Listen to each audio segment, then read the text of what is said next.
Let's discuss question number 2. Cholera is a life threatening and infectious disease caused by the bacterium Vibrio cholerae. One of the symptoms of the disease is severe diarrhea. Vibrio cholerae O1 and Vibrio cholerae O139 are the two forms of the pathogen that are associated with cholera epidemics, large outbreaks. So, guys, they say that there are two strains of Vibrio cholerae, that is O1 and O139. These two forms have different antigens that can be detected, right? So, these two strains have different antigens on their surface which can be detected. If an outbreak of cholera is suspected but not confirmed, a standard home treatment for diarrheal diseases can be used immediately to help prevent severe illness as a result of dehydration. If cholera is the cause of the disease, this standard treatment also helps to prevent a larger outbreak of the disease. Outline the standard treatment that can be used for suspected cholera cases. Right. So, guys, they have mentioned over here that the standard treatment is the standard home treatment basically. So, we need to give this treatment at home. So, what is the standard treatment for the suspected cholera cases that can be given at home? This is oral rehydration therapy, right? To prevent dehydration in cholera, we can give oral rehydration therapy, right? Which contains water and salts, for example, ORS, right? So, oral rehydration therapy is basically intake of fluid by mouth or orally, and this fluid contains water and salts. What else can be given is that a solution containing glucose and salts can also be given, because glucose will provide energy to fight with the infection, right? And antibiotics can also be given, because if it's caused by Vibrio cholerae, antibiotics can kill the Vibrio cholerae, and this can improve the symptoms and treat the disease. Part 2. Suggest and explain why this treatment can help to prevent a larger outbreak of cholera. Guys, what is meant by larger outbreak of cholera? When the cholera spreads to a lot of people in a population, and a lot of people are diagnosed with cholera, that is the larger outbreak. So, if a standard home treatment is given, then there will be less recovery time, or we can say decreased recovery time, which means people will be cured quickly, and diarrhea will stop, right? And because the diarrhea will stop, what will happen?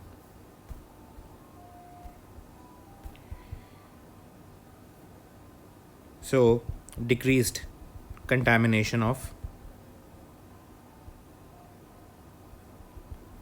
water,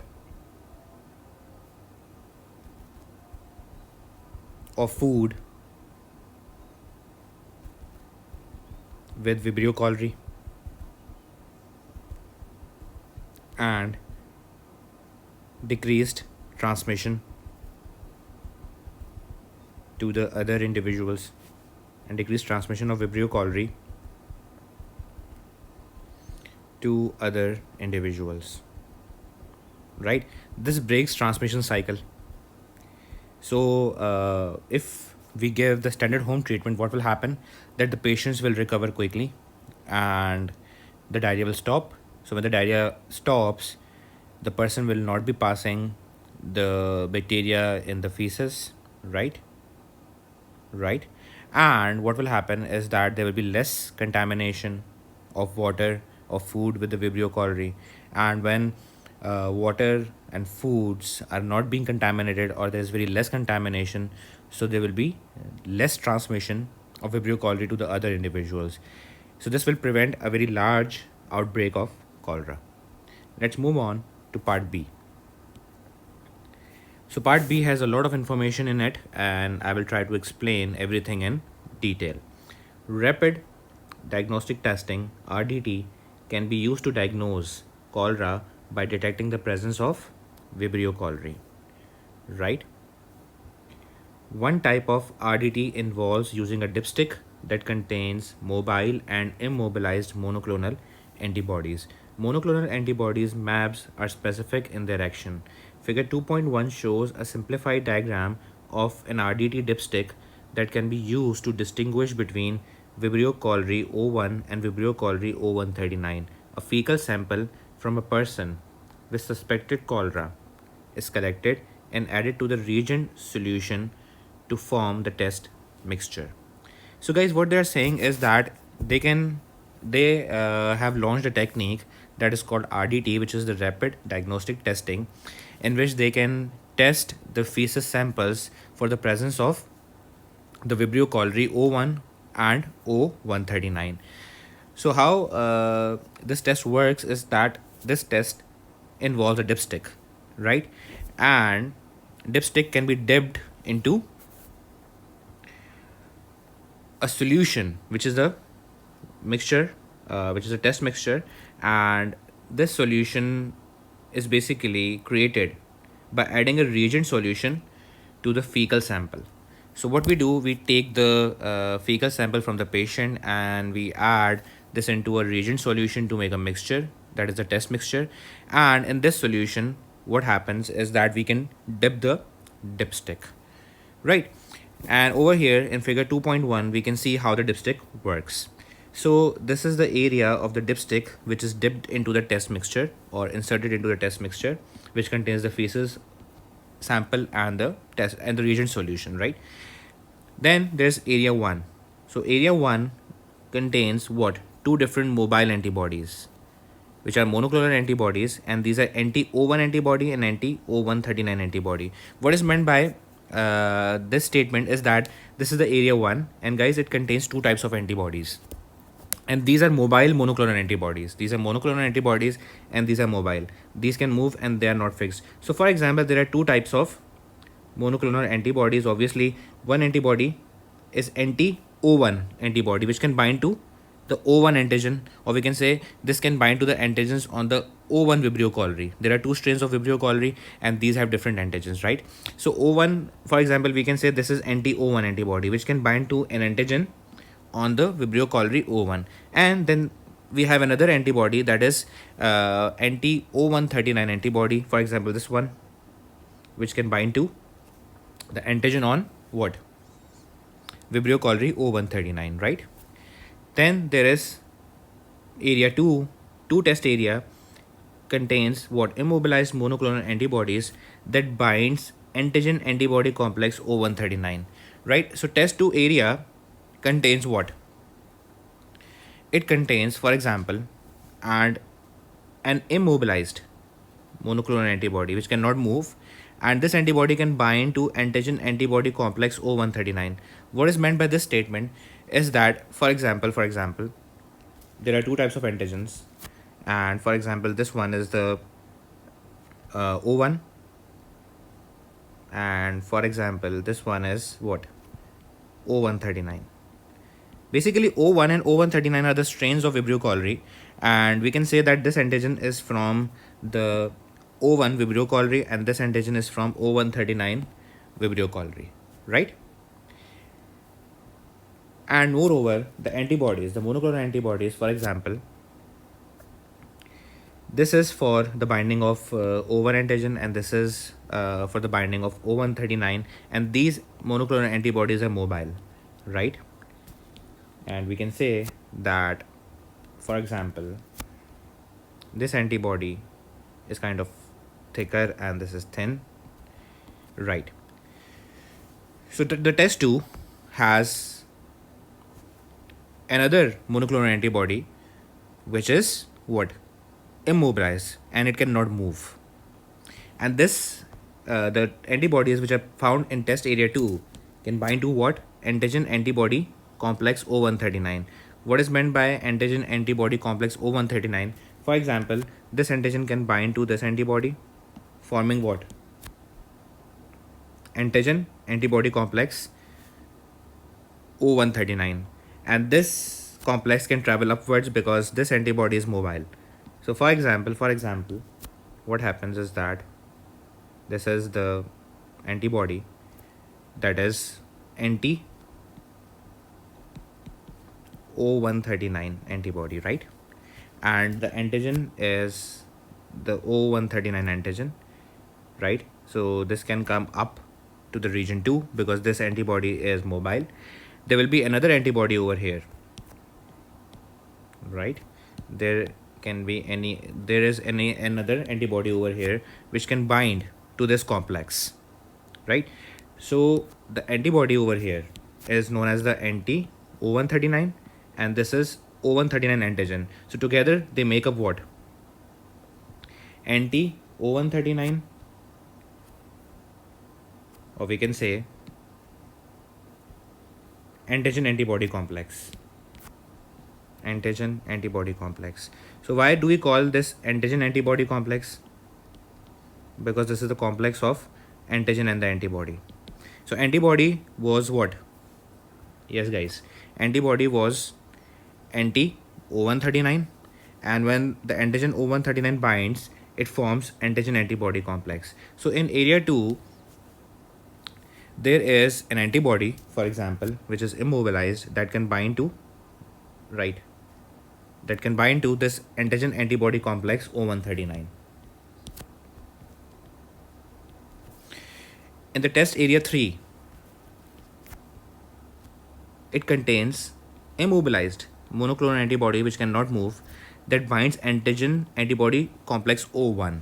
So for example, this O1 can bind to anti-O1 antibody, right? So for example guys, this antibody was anti-O1 antibody, right?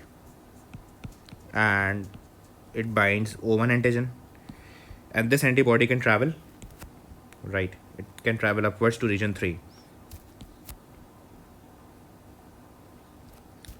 So this is basically what? Antigen antibody complex. And which antigen antibody complex?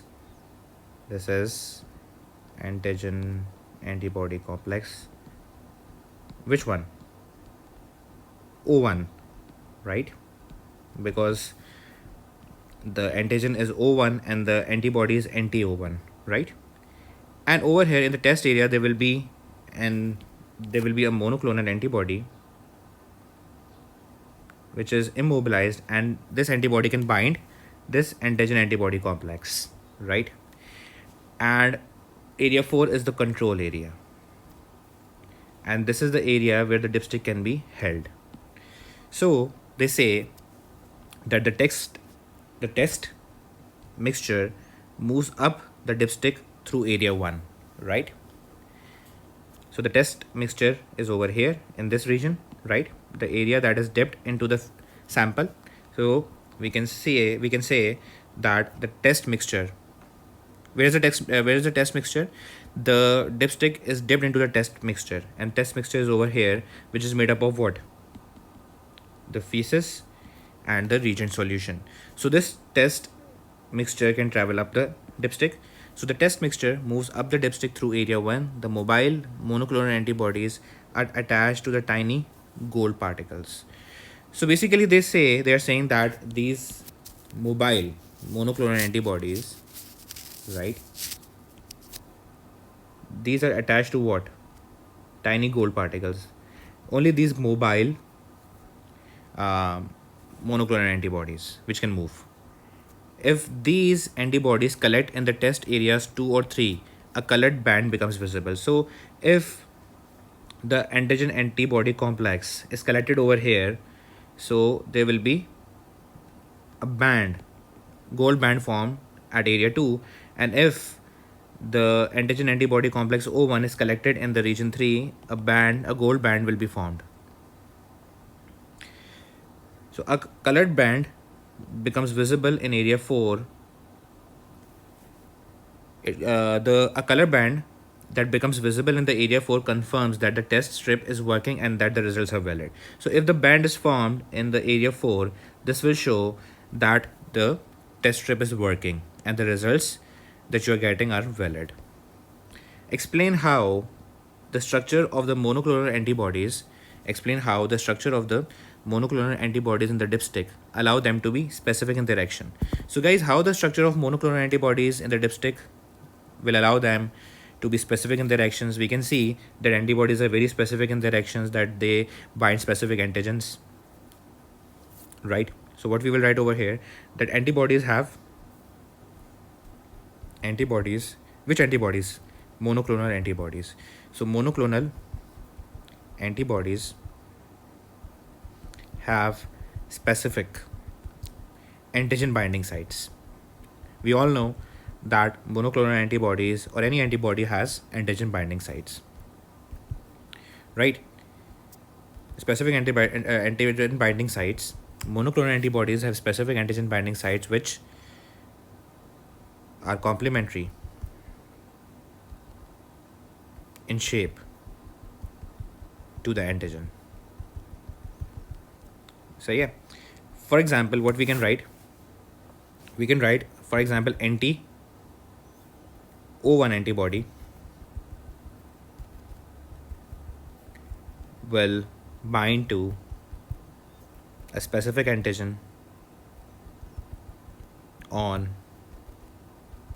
Vibrio cholerae O1, and anti-O139 antibody will bind a specific antigen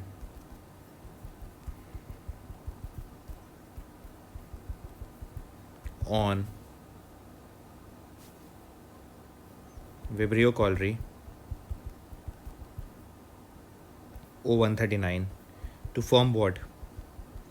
Antigen antibody complexes.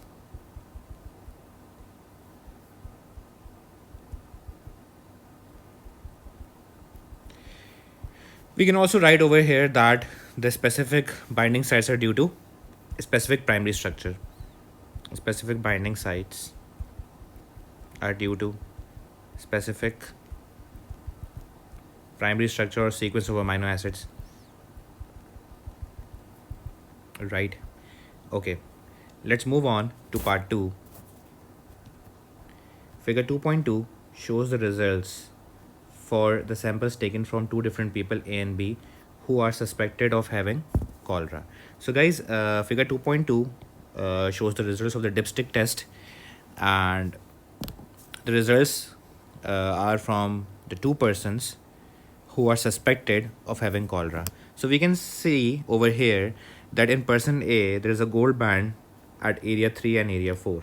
So if there's a gold band at area 4, this means that the test strip or the dipstick is working and the results are valid, right?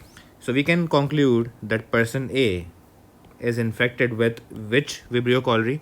The person A is infected with Vibrio cholerae O1, right? If we talk about person B, so in person B, there's a gold band or the colored band at area 4, which means that the dipstick is working properly. But you should know that over here there is no band in area 3 or area 2. That means that the person B does not have cholera. It's not infected by either the O1 strain or O139 strain. So with reference to figure 2.2, state and explain the conclusions that can be drawn from the results of RDT dipsticks for each person. So we have to state and explain the conclusions that can be drawn from the results of the RDT dipsticks for each person. So we will say that person A, first of all, we will state that person A is infected by Vibrio cholerae O1, and person B does not have cholera because the person B is not infected by any of the strain. So this is how we state. Now we will explain. We will first of all we will say that in both strips, or we can say in both dipsticks, a colored band is formed at area 4, which indicates that the results are valid, and then we can write that in person A, or dipstick from person A shows a colored band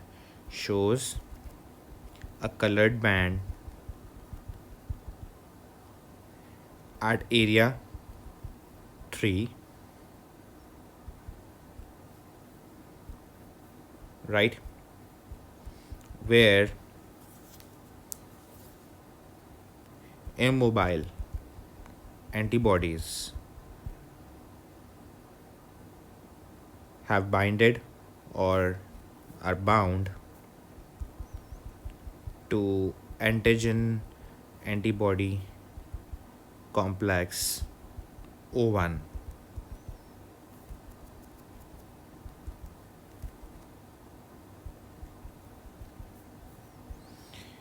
To be more precise, we can write that dipstick from person A shows a colored band at area 3.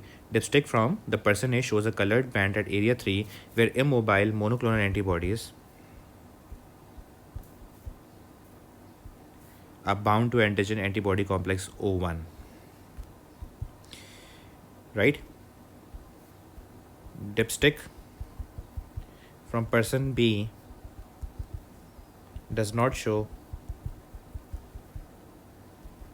colored bands in area 2 or 3, which shows that there is no binding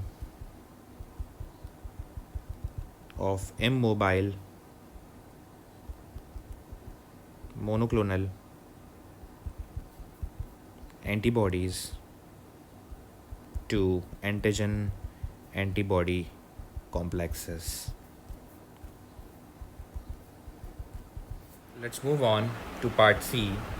Table 2.1 shows the results of an investigation to evaluate the effectiveness of an RDT dipstick in diagnosing cholera. Samples taken from 156 people were tested using a dipstick and compared to the results obtained by culturing the pathogen in a laboratory for accurate identification.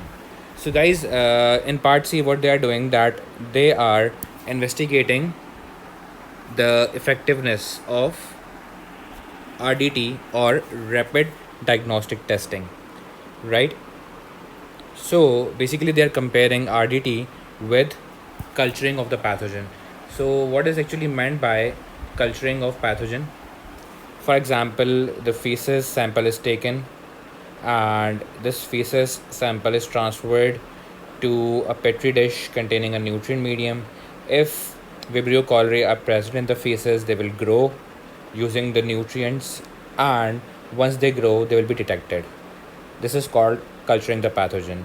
So this technique is compared with RDT, and the investigation evaluates the effectiveness of RDT. So what they have done is that they have taken the samples from 156 people, these are feces samples, and they have used the dipstick on these feces samples, and they have also used the culturing of pathogen with these feces samples, right?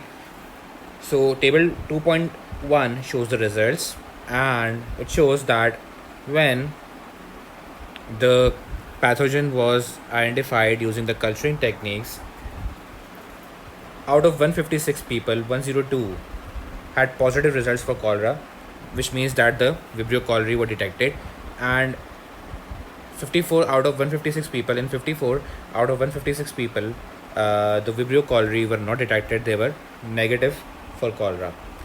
When they used the dipsticks, so out of these 102 individuals which were tested positive for cholera, only 97 were tested positive, right? And 5 were tested negative, which is actually the incorrect diagnosis. So this was false negative. Do you understand what is meant by false negative? False negative is when the person has cholera, but a testing technique shows a negative result. So obviously we can see over here that culturing technique is more accurate than the RDT, that is rapid diagnostic testing, right? And we can also see that the culture identified 54 individuals as negative for cholera, but when we use dipstick, so 22 individuals were incorrectly diagnosed. They were negative, but they were actually negative, but they were tested positive using the dipstick, which means this is false positive, right? False positive means that the patients are actually negative for cholera, but they are tested positive using the dipstick, right? So part 1 states that with reference to table 2.1, calculate the percentage chance of an RDT dipstick correctly confirming that a patient with cholera has the disease, right? So in this part, we have to calculate the percentage chance or probability that the RDT dipstick correctly confirms that the person has a disease. So 102 people had the disease, and the dipstick confirmed that out of these 97 actually had the disease. So what will be the percentage? 97 divided by 102 into 100. The answer will be 95.08%, and if we round it off, it will be 95.1%, right? Part 2. Using an RDT dipstick to diagnose cholera is much cheaper than culturing the pathogen and requires less technical skill. Suggest one additional advantage of using an RDT dipstick rather than culture techniques to diagnose cholera. So guys, in this question they are asking one additional advantage of using an RDT dipstick instead of using culture to diagnose cholera. So guys, we have to write an additional advantage. Please don't write that RDT is cheaper and requires less technical skills, because it's already written in the question. You have to write one additional advantage. So guys, as I told you that what do we do in culturing the pathogen? We drop the feces sample at the lab, and what lab technicians do, that they add this feces sample onto the nutrient medium in a petri dish, and they allow any bacteria in the feces to grow in the petri dish, right, using the nutrients. So this culturing technique can only be carried out in labs, whereas you can use dipstick at home. Anybody can use the dipstick because there are instructions written at the back of the dipstick box, right? And anybody can use a dipstick. Dipstick is portable and it can be used at home. So this is an advantage of using a dipstick. So we can say that the RDT dipstick is portable and can be used at home. And there's one more advantage, is that the RDT dipstick can be used to detect different strains of Vibrio cholerae,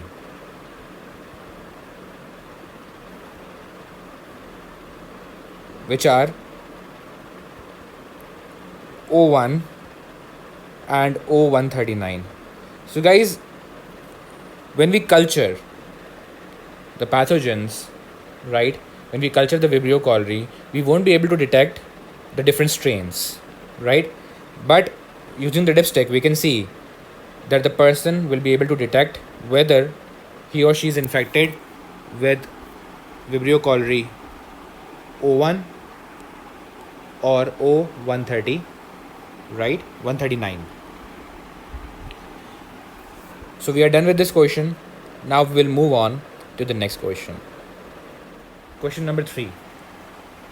Hummingbirds are the smallest of birds and are found in Americas. Some species migrate hundreds of kilometers between warmer, overwintering areas and summer breeding grounds. Like mammals, birds maintain a constant body temperature. So, guys, in this question, they are talking about hummingbirds, which are the smallest of all the birds, and they're found in the Americas. And in this question, they are saying that these birds can migrate or travel hundreds of kilometers between the warmer, overwintering areas and the summer breeding grounds, and they also maintain the constant body temperature like mammals. So, hummingbirds have a high requirement for sugars because they have a very high metabolic rate. Figure 3.1 shows a hummingbird feeding on nectar, one of their main food sources. Okay, nectar is a sugary liquid containing mainly sucrose, fructose, and glucose. Sucrose has a molecular formula C12H22O11. Fructose and glucose each have the molecular formula C6H12O6. State two differences between sucrose and fructose other than the number of carbon, hydrogen, and oxygen atoms present. So, guys, we have to state the differences between sucrose and fructose other than the number of carbon, hydrogen, and oxygen atoms. So, what are the differences? We know that fructose is a monosaccharide, right? Fructose is a monosaccharide, whereas sucrose is a disaccharide. Sucrose is a disaccharide, right? And we also know that fructose is a reducing sugar. Fructose is a reducing sugar, whereas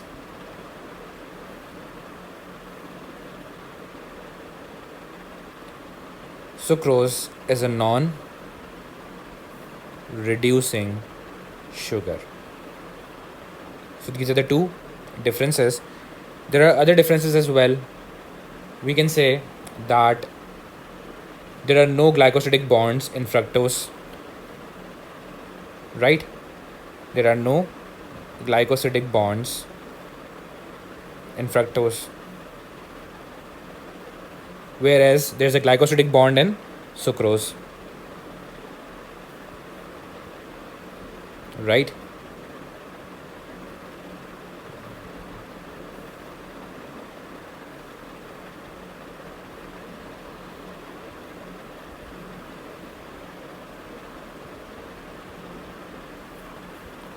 Okay, let's move on to part B. In preparation for migration, sugars need to be converted to triglycerides to function as energy reserves. Hummingbirds can double their body mass during this time. So basically they are saying when the hummingbirds are preparing for migration, what they do that they convert sugars to triglycerides, and these triglycerides will act as energy reserves, right? And during this period, the hummingbirds can double their body mass. Part 1. Figure 3.2 shows the structural formula of one type of storage triglyceride. The triglyceride has two types of fatty acid residues, palmitate and oleate. So we can say that this fatty acid residue is the palmitate and there are two oleate fatty acid residues. Outline the features of the molecular structure of triglyceride shown in figure 3.2. So guys, we have to describe the structure of this triglyceride, which is shown in figure 3.2. So we can see that there's a glycerol, right? This is the glycerol attached to palmitate, one palmitate fatty acid and two oleate fatty acids. So what we can write is that glycerol is attached to one palmitate and one palmitate and two oleate, fatty acid residues, right? By what? Ester linkages or ester bonds. So guys, you know that when glycerol is joined with fatty acids, so the bond that is made is between the oxygen of glycerol and C double bond O of the fatty acid. So this bond is the ester bond or the ester linkage. What are the other structural features present that we can outline? We can see that palmitate is a saturated fatty acid. Why? Because there are no carbon-carbon double bonds. Whereas oleate is monounsaturated. Why? Because it has one carbon-carbon double bond. So we can write over here that palmitate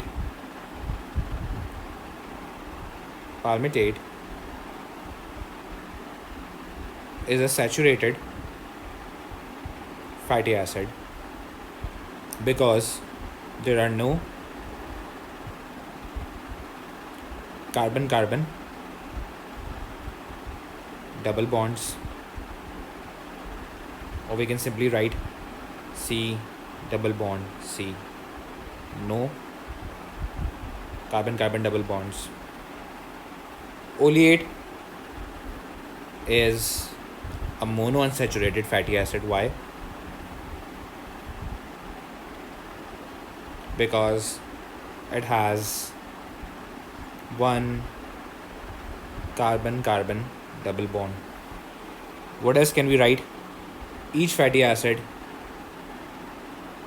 has a hydrocarbon tail or a hydrocarbon chain. So these are the features of the triglyceride molecule shown in figure 3.2, right? Part 2. In hummingbirds, glycogen is the long-term carbohydrate energy store. Suggest one reason why hummingbirds build up a greater energy store in the form of triglyceride rather than a greater energy store of glycogen in preparation for migration.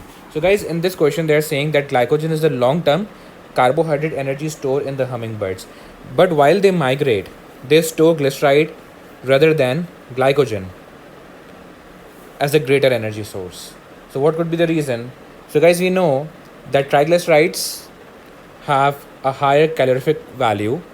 What is meant by this statement? Triglycerides have a higher calorific value. This means that for 1 gram, if there is 1 gram of triglyceride, it will provide more energy than 1 gram of glycogen. That's because triglycerides have more number of carbon-hydrogen bonds. We can see in the structure of the triglyceride that there are hydrocarbon tails or hydrocarbon chains of the fatty acids which contain a lot of carbon-hydrogen bonds, and these can be broken down in respiration to release energy, right? So over here we can write that triglycerides have a higher calorific value,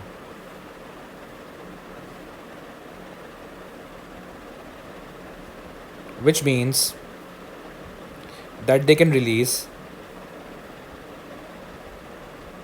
more energy per unit gram.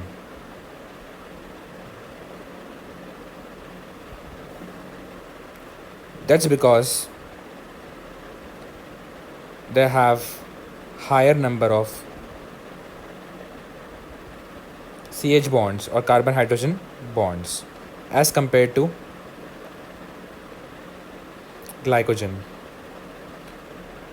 So they will provide more energy per unit mass than the glycogen. So for example, if hummingbirds store 500 grams of triglyceride instead of 500 grams of glycogen, so the hummingbirds can have more energy during migration when these triglycerides are broken down in respiration. We can also write that triglycerides are stored at various places in the body, right? Triglycerides are stored in the adipose tissue, which is beneath the skin, whereas glycogen is only stored in the liver and muscles, right? So there are more storage sites for the triglycerides, so more triglyceride can be stored. as compared to the glycogen.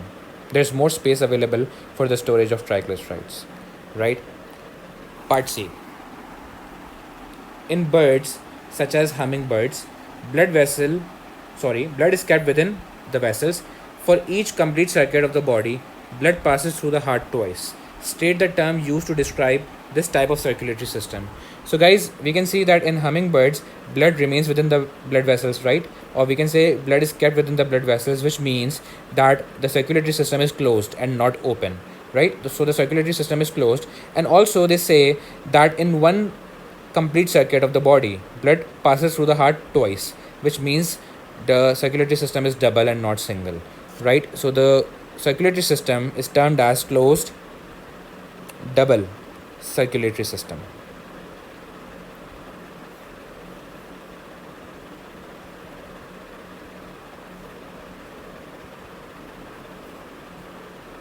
Okay, part D.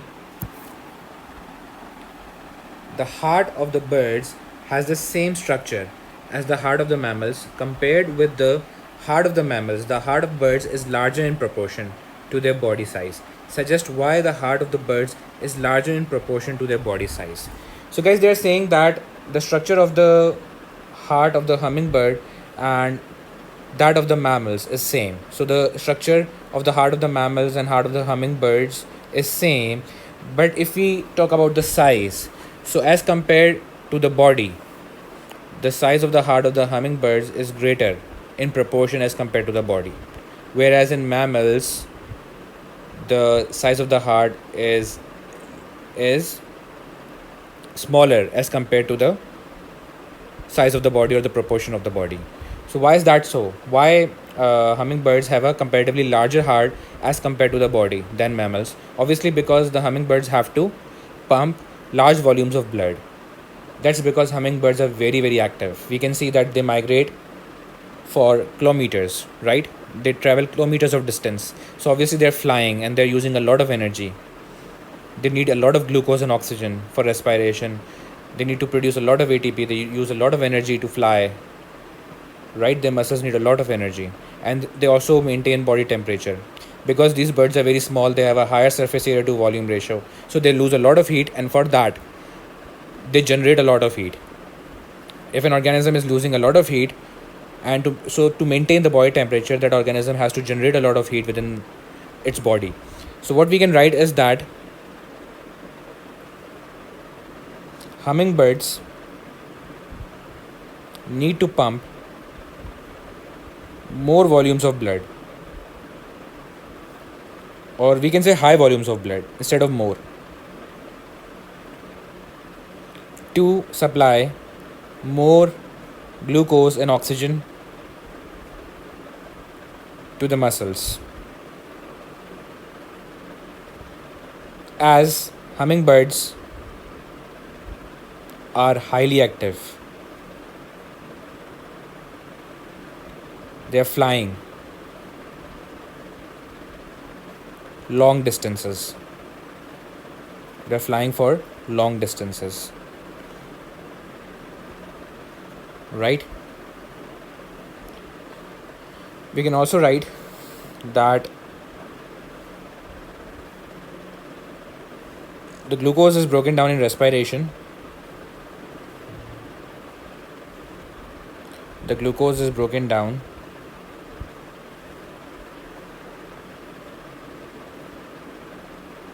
in respiration to release energy. We can also write that hummingbirds generate a lot of heat to maintain body temperature.